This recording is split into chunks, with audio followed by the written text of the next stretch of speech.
Nunca le había gustado tener demasiadas fotografías regadas por la casa, pero desde la aparición en su vida de los nietos, parecía que era de obligado tener dispuestas por la casa imágenes de bodas, bautizos, comuniones o graduaciones.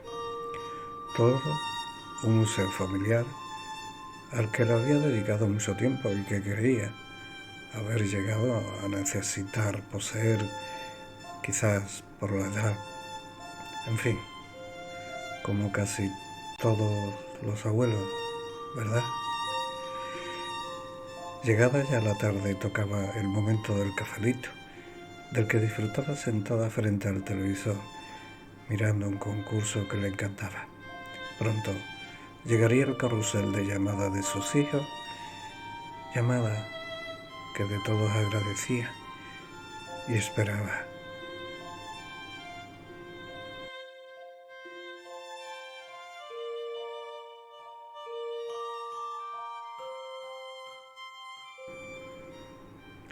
Con el tiempo, y parece ser ley de vida, los abuelos, aun sin ser apartados a conciencia, así llegan a estar, como si fueran la foto que nos enseñan del pasado, pero que nunca encontramos el sitio mejor donde colocarla para que no moleste y así seguir colgadas de la alcayata de la indiferencia. Los nietos, que de pequeños solo querían estar con el abuelo o la abuela, mucho más que junto a mamá o papá.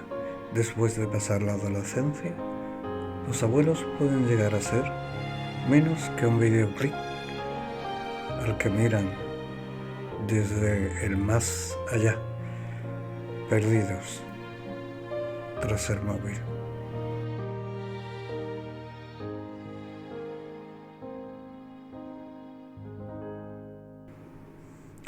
Ver a los hijos en la madurez, llegándolos a convertirse en hombres y mujeres de bien, son metas que ya quedaron atrás, más bien o mal conseguidas.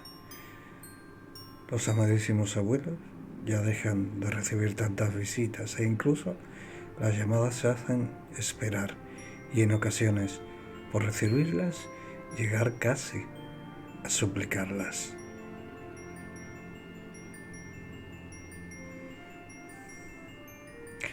Caridad disfrutó como loca de sus hijos, los amó y los ama a rabiar. Disfrutó de sus nietos y disfruta con tal de saber de ellos de tarde en tarde o de Navidad en Navidad, aunque pensaba para sí si no sería demasiado esto que pedía. Generalizar es verdad que es injusto, por eso cierto es que los abuelos que son agasajados con excepciones hallan con muchísima suerte personas, pues eso, excepcionales. Así que por mucho que nos lo hagamos mirar, los cuentos de Navidad, el espíritu de la Navidad y su significado, se traslada a las personas mucho menos de lo que realmente se cree que sucede. O mejor, fingir que realmente se cree que no sucede.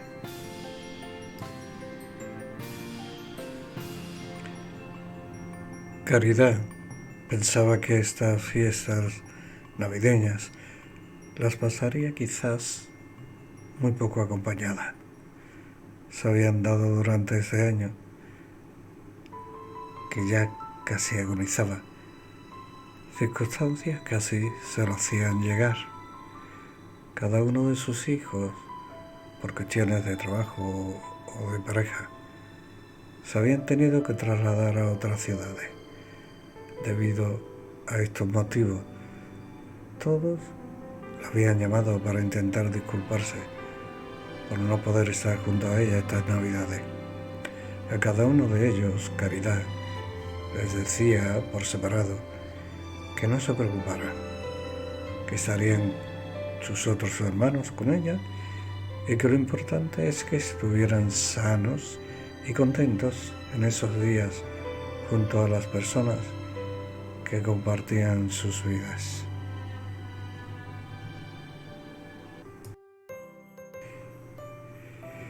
Pero lo que no sabían los hijos era que de esta manera se fue dirigiendo a todos y cada uno de ellos, quedándose todos ajenos a la Navidad en soledad que parecía poder pasar su madre.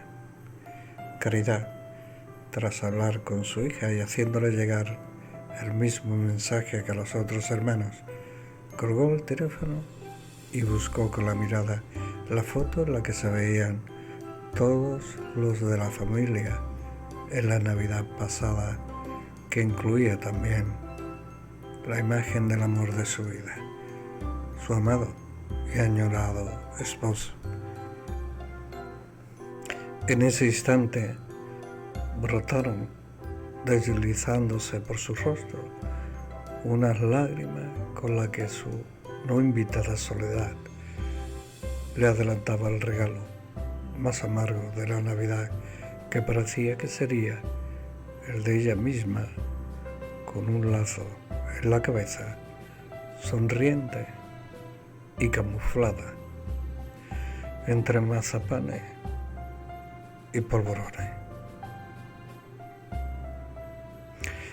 Como otro día, Pedro llegó puntual a recoger a Caridad, la cual se encontraba ya en la misma puerta de la vivienda, elegante y con la sonrisa que siempre la acompañaba. Sonrisa que a Pedro siempre le había parecido, y seguía haciéndolo, que de alguna manera no resuelta por él, le alegraba el día, por muy oscuro que pareciera ser hasta ese momento. Pero Pedro la notó algo menos risueña que de costumbre, no demasiada, pero sí lo suficiente para que el hombre se tomara la confianza de dirigirse a Caridad. Al club de nuevo, ¿verdad, doña Caridad? Con la voz suave y la dulzura que siempre la acompañaba, le contestó al taxista. Claro, Pedro, jamás faltaré a nuestra cita, ya lo sabes. El hombre sonrió y arrancó el taxi, poniendo rumbo a la residencia de ancianos y el que ya él mismo llamaba el club, pero no pudo reprimir el deseo de preguntarle a la anciana si se encontraba bien. ¿Se encuentra usted bien hoy, Caridad? La noto un poquito decaída hoy, y perdone que le pregunte.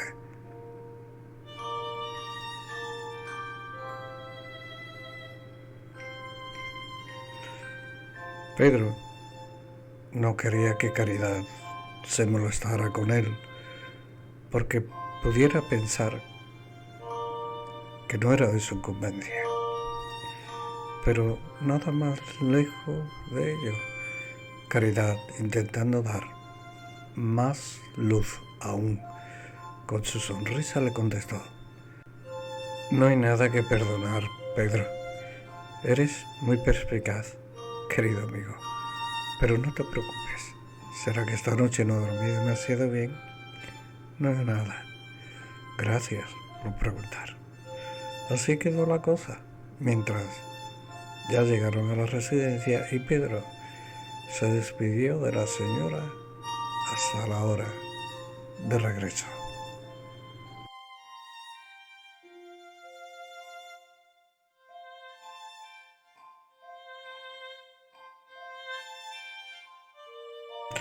Caridad se desplazó lentamente y con la ayuda de su andador hacia la puerta del asilo. Traspasó el pasillo hasta llegar al mostrador de recepción, donde la recepcionista, Ana, la saludó cariñosísimamente. Hola, Caridad, como siempre tan elegante y guapa. Haciendo una pequeña paradita, Caridad extiende la mano para mandarle un beso con ella y le dice: Tú siempre tan amable, Ana. Gracias, preciosa. El camino hacia la cafetería donde Cari se encontraba con sus amistades, pero en particular con su amiga Candela, se hacía algo penoso.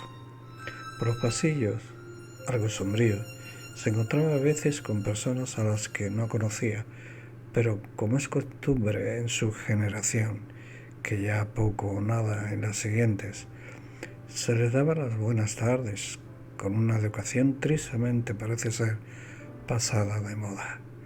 También, de vez en cuando, se daba de cara con situaciones que, aunque las viera con cierta lógica, nunca podría verlas como naturales ni humanas.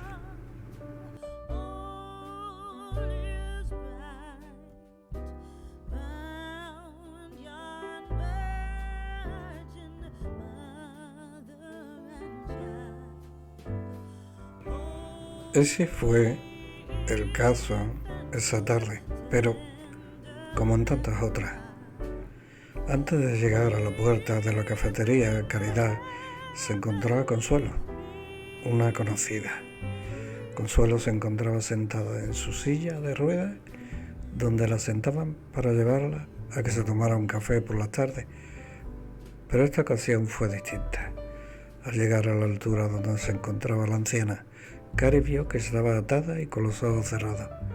Pudo intuir qué le había ocurrido a la señora, y es que este cuadro ya se lo conocía. Ya en otras ocasiones lo había visto y sabía que, aunque le parecía algo inhumano, era lo que las cuidadoras o cuidadores hacían cuando algunos de los ancianos perdían la razón. En esos momentos los amarraban a la silla y les daban un tranquilizante tan fuerte que los dejaba dormidos. Era triste, muy triste. Pero como ya había hablado en ocasiones con el personal de la residencia, pareciera no haber forma humana de hacerlo de otro modo, pues, por muy buena voluntad que tuvieran, siempre faltaban medios y manos para cuidarlo como se merecían todos y sin excepción, en condiciones.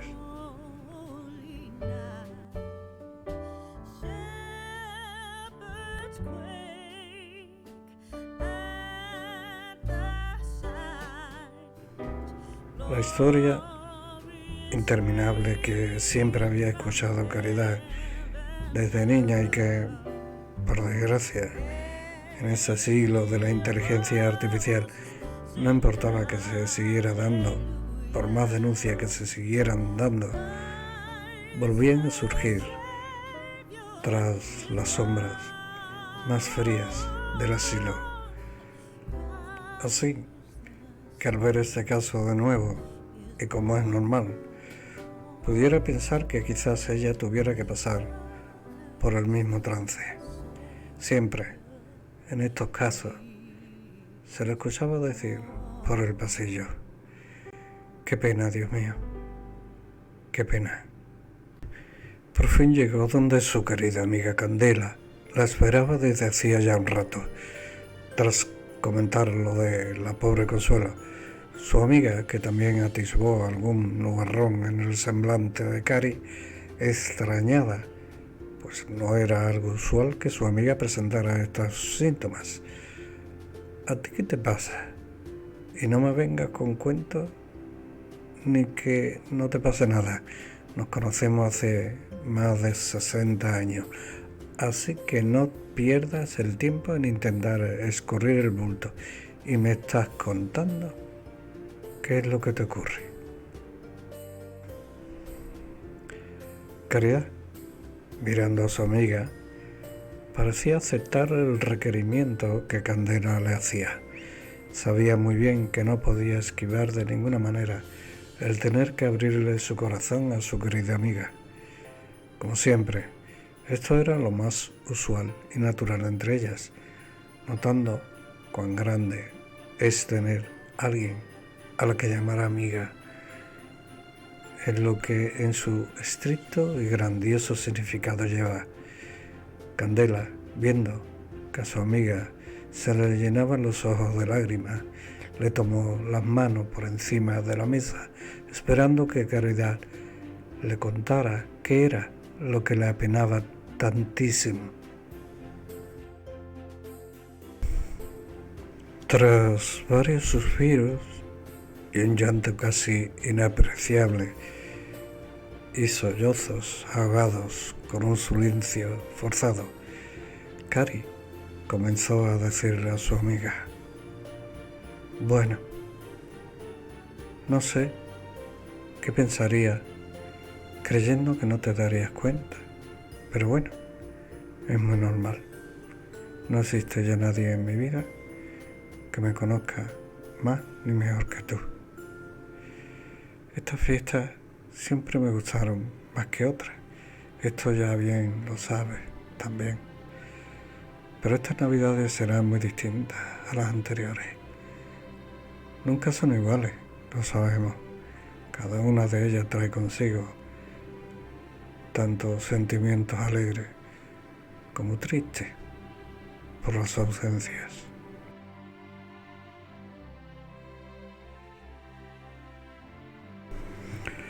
Pero lo que las hace totalmente distintas estas a las anteriores que he pasado en mi vida es que al parecer este año las compartiré en mi hogar con la soledad, esa insana conocida que nunca aspira a más.